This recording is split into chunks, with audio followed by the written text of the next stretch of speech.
ഉത്സവാഘോഷങ്ങളുടെ ഭാഗമായി നടക്കുന്ന വെടിക്കെട്ടിനും ആനയെഴുന്നള്ളിപ്പിനും നിയന്ത്രണങ്ങൾ ഏർപ്പെടുത്തിയ സാഹചര്യത്തിലാണ് നാളെ ഹർത്താലിന് ആഹ്വാനം ചെയ്തിട്ടുള്ളത്. ഇതേ തുടർന്ന് മന്ത്രി VS. Sunilkumar festival coordination committee ഭാരവാഹികളുമായി നടത്തിയ ചർച്ച പരാജയപ്പെട്ടു. എന്നാൽ പൂരം ഉൾപ്പെടെയുള്ള ആഘോഷങ്ങൾ ആചാരങ്ങൾ മുടങ്ങാതെ സുരക്ഷിതമായി നടക്കണമെന്നാണ് സർക്കാരിന്റെ നിലപാടെന്ന് മന്ത്രി വി.എസ്. സുനിൽകുമാർ പറഞ്ഞു. 2016 ഇറങ്ങിയ കേന്ദ്ര സർക്കാരിന്റെ സർക്കുലറാണ് വെടിക്കെട്ടിനെ പ്രതികൂലമായി ബാധിക്കുന്നത്. 2008 കേന്ദ്ര നിയമത്തിന് വിധേയമായി സംസ്ഥാന സർക്കാർ നിലപാടെടുക്കും. ഹർത്താൽ ഉൾപ്പെടെയുള്ള സമരങ്ങൾ സർക്കാരിനെതിരായി കാണുന്നില്ലെന്നും മന്ത്രി പറഞ്ഞു. അവര് സമരം നടത്താൻ തീരുമാനിക്കുന്നത് അവര് ഒരിക്കലും ഗവൺമെന്റിനെതിരായിട്ട് സമരമായിട്ട് ഞാൻ കാണുന്നില്ല.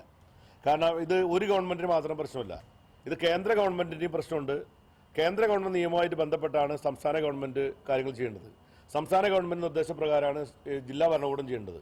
അപ്പോൾ കേന്ദ്ര സംസ്ഥാന സർക്കാരുകളും ജില്ലാ ഭരണകൂടവും ഒരേ മനസ്സോടുകൂടി ചെയ്യേണ്ട ചില കാര്യങ്ങളുണ്ട്. അപ്പോൾ ഏതെങ്കിലും ഒരു സർക്കാരിനെതിരെ സമരം നടത്താൻ പറ്റുമെന്ന് ഞാൻ വിചാരിക്കുന്നില്ല. അതുകൊണ്ട് ഇത് ഇടതുപക്ഷ ഗവൺമെന്റിനെതിരായ സമരമായിട്ടല്ല ഞാൻ കാണുന്നത്. എന്നാൽ ഇപ്പോൾ നടന്നത് പ്രാഥമിക ചർച്ച മാത്രമാണെന്നും സർക്കാർ അനുകൂല നിലപാട് എടുക്കും വരെ പ്രഖ്യാപിച്ച സമരങ്ങൾ തുടരുമെന്നും ഫെസ്റ്റിവൽ കോർഡിനേഷൻ കമ്മിറ്റി ഭാരവാഹികൾ വ്യക്തമാക്കി. 2008 ശേഷം 2016 വരെ നടന്നിരുന്ന ഉത്സവാഘോഷങ്ങളുടെ വെടിക്കെട്ട് അതേ രീതിയിൽ തന്നെ നടത്തണം എന്നാണ് നമ്മൾ സർക്കാരിനോട് പറഞ്ഞിരിക്കുന്നത്. അതേ രീതിയിൽ നടക്കുക തന്നെ ചെയ്യും എന്നാണ് ഞങ്ങൾ പ്രതീക്ഷിക്കുന്നത്.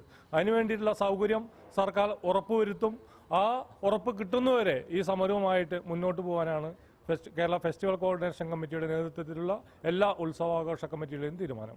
26 മന്ത്രിമാരുടെ വസതികൾക്ക് മുന്നിൽ ഉപവാസം നടത്താനും ഉത്സവ സംഘാടകരുടെ ഏകോപന സമിതി തീരുമാനിച്ചിട്ടുണ്ട്. സുർജിത് അയ്യപ്പത്ത്, റിപ്പോർട്ടർ, തൃശൂർ.